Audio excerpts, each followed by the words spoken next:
જય હિન્દ વિદ્યાર્થી મિત્રો, welcome back to our YouTube channel.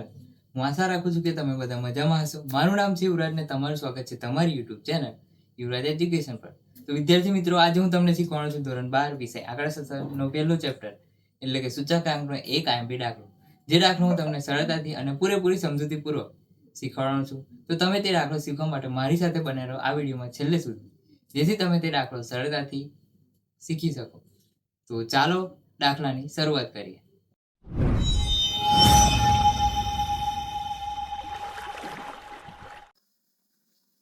વિદ્યાર્થી મિત્રો, ફરી એકવાર તમારું સ્વાગત છે આપણા નવા દાખલાના વિડીયોમાં. તો ચાલો આપણે આ દાખલાની શરૂઆત કરીએ. તો નીચે આપેલી માહિતી પરથી વર્ષ 2014 ને આધાર વર્ષ તરીકે લઈ વર્ષ 2015 નો પાસે અને ફિશનનો સૂચકાંક ગણો. તો આમાં વસ્તુ A, B, C, D, E 2014 નો ભાવ, અહીંયા કુલ ખર્ચ આલેલો છે, જેથી આપણે જે સૂત્ર છે એનો ઉપયોગ કરી આપણે જે જથ્થો છે તે મેળવવો પડશે. તો અહીંયા તો રકમ વાંચી લઈએ, નીચે આપણે સૂત્રને પછી સમજાવું. સરભાવ કુલ 400, 100, 500, 150, 600, 180, 1080, 250, 1000. 2015 નો ભાવ અને કુલ ખર્ચ 120, 720, 120, 600, 160, 800, 200, 1000, 300, 1200. તો અહીં વસ્તુનો ભાવ અને કુલ ખર્ચ આપેલ છે. તેથી વસ્તુનો કુલ ખર્ચ, જે આ સૂત્ર આગળ આપણે જોયા સૂત્રો, તેમાં સૂત્રો છે તમને ચોપડીમાં સૂત્રો આપેલા જ હશે. તો તેમાં તમે આ સૂત્ર જોયું છે કે વસ્તુનો કુલ ખર્ચ બરાબર વસ્તુનો એકમ દીઠ ભાવ ગુણ્યા વસ્તુના વપરાશનો જથ્થો. તો અહીંયા આપણે વસ્તુના વપરાશનો કુલ ખર્ચ આપેલો છે, તેથી વસ્તુના વપરાશનો જથ્થો ખોરવા માટે આ સૂત્રને આપણે મોડિફાઈ કરવું પડશે. એટલે વસ્તુનો કુલ ખર્ચ, જે આ વસ્તુનો કુલ ખર્ચ છે તે ઉપર આવી જશે અને વસ્તુનો એકમ દીઠ ભાવ એ છેદમાં જતો રહેશે. તેથી આપણને વસ્તુનો વપરાશનો જથ્થો આપણને મળી રહેશે. તો આ સૂત્રના મદદથી આપણે વસ્તુના વપરાશનો જથ્થો શોધીશું.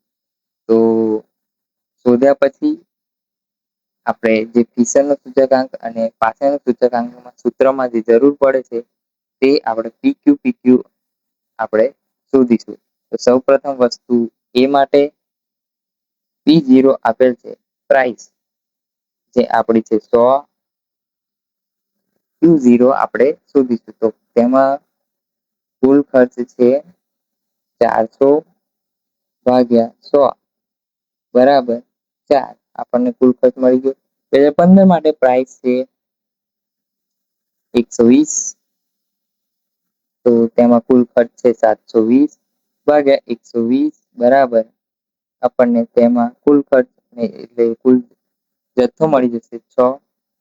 તો P1 Q0, તો P1 Q0 એટલે 120 ગુણ્યા 4, 12 ચોક 48 એટલે 480.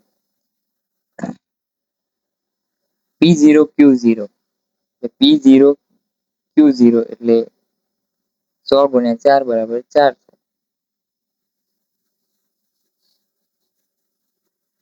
અહીં P1 Q1 એટલે P1 Q1 એટલે 120 ભાગ્યા 6 બરાબર 720. P0 Q1 એટલે કે P0 અને Q1 એટલે એ 100 ભાગ્યા 6 એટલે 600. હવે B માટે શોધીશું આપણે.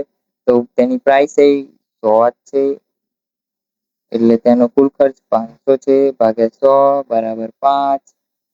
અહીંયા P1 એટલે કે પ્રાઇસ છે 2015 ના વર્ષ માટે 120 અને તેનો કુલ ખર્ચ છે 600 ભાગ્યા 120 બરાબર આપણને 5 મળી રહેશે.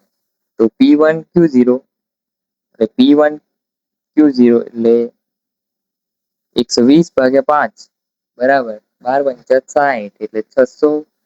P0 Q0 એટલે P0 Q0 એટલે 100 ગુણ્યા 5 બરાબર 500. P1 Q1 તો 120 ભાગ્યા 5 12 × 60 એટલે 600. P0 Q1 બરાબર 100 ગુણ્યા 5 બરાબર 500.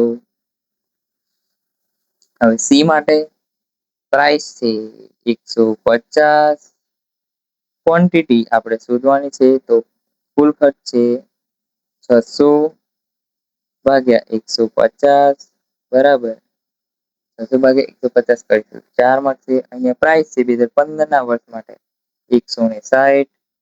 તો તેનો કુલ ખર્ચ છે 800 ભાગ્યા 160 બરાબર 5 જ મળશે આપણને.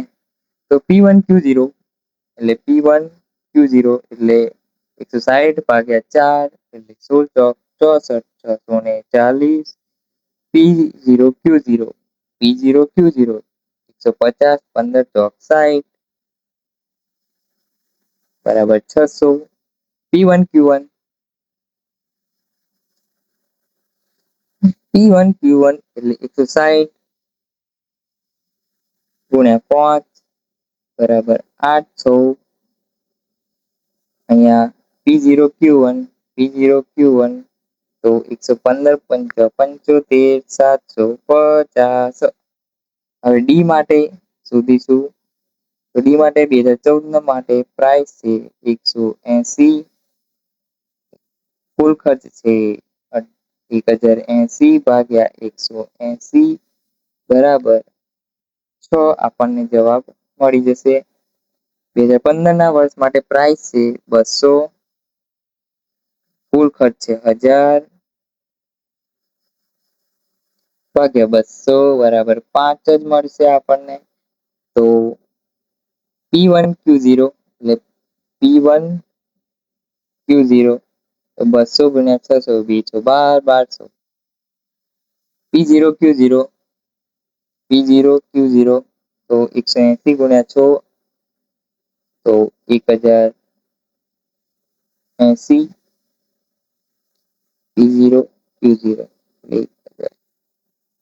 180 ગુણ્યા 6 બરાબર 1080. P1Q1 તો P1Q1 200 ગુણ્યા 500 એટલે 1000. P0 અને Q1 તો 180 ગુણ્યા 5 બરાબર 900 18 પંચા 900. હવે ઈ માટે પ્રાઇસ છે 250. તેનું કુલ ખર્ચ છે 1000 ભાગ્યા 250 બરાબર 4 આપણને મળી જશે. અહીંયા 2015 ના વર્ષ માટે પ્રાઇસ છે 300. તેનો કુલ ખર્ચ છે 1200 ભાગ્યા 300 બરાબર 4 મળી જશે. અહીંયા P1Q0 એટલે P1Q0 તો 4 તાલી 1200. P0Q0 250 ગુણ્યા 4 બરાબર 1000. અહીંયા P1Q1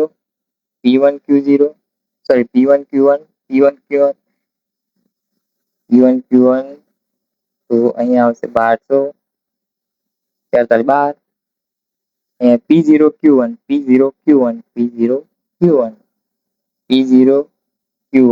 તો 250 ગુણ્યા 4 બરાબર 1000.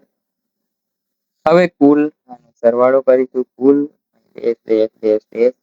અહીંયા સિગ્મા P1Q0 બરાબર 4120 મળશે. અહીંયા સિગ્મા P0Q0 બરાબર 3580 મળશે.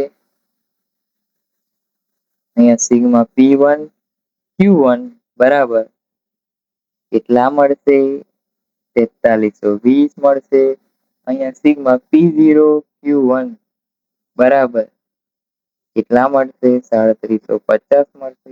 હવે આજે આપણે ગણતરી કરી છે તેને પાસે અને ફિશરનું જે સૂત્ર છે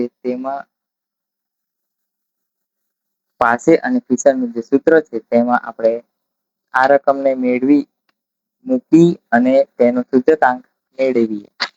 તો પાસેનો સૂચકાંક શોધીશું. સૌપ્રથમ આપણે તો IP બરાબર P1 સિગ્મા P1Q1 છેદમાં સિગ્મા P0Q1 ગુણ્યા 100 બરાબર સિગ્મા P1Q1 બરાબર 4320 છેદમાં સિગ્મા P0Q1 બરાબર 3750 ગુણ્યા 100 બરાબર 1.152 ગુણ્યા 100 બરાબર 115.2 આપણને જવાબ મળી જશે. આઈપી એટલે કે આ પાસેનો સૂચકાંક. હવે ફિશરનો સૂચકાંક શોધીશું. તો ફિશરનો સૂચકાંક બરાબર underscore sigma P1 Q0 sigma P0 Q0 ગુણ્યા sigma P1 Q1 sigma P0 Q1 ગુણ્યા 100 બરાબર અંડરસ્કોર સિગ્મા P1 Q0 બરાબર 4120 છેદમાં P1 Q0 બરાબર 3580 ગુણ્યા સિગ્મા P1 Q1 બરાબર 4320 છેદમાં સિગ્મા P0 Q1 બરાબર 3750 ગુણ્યા 100.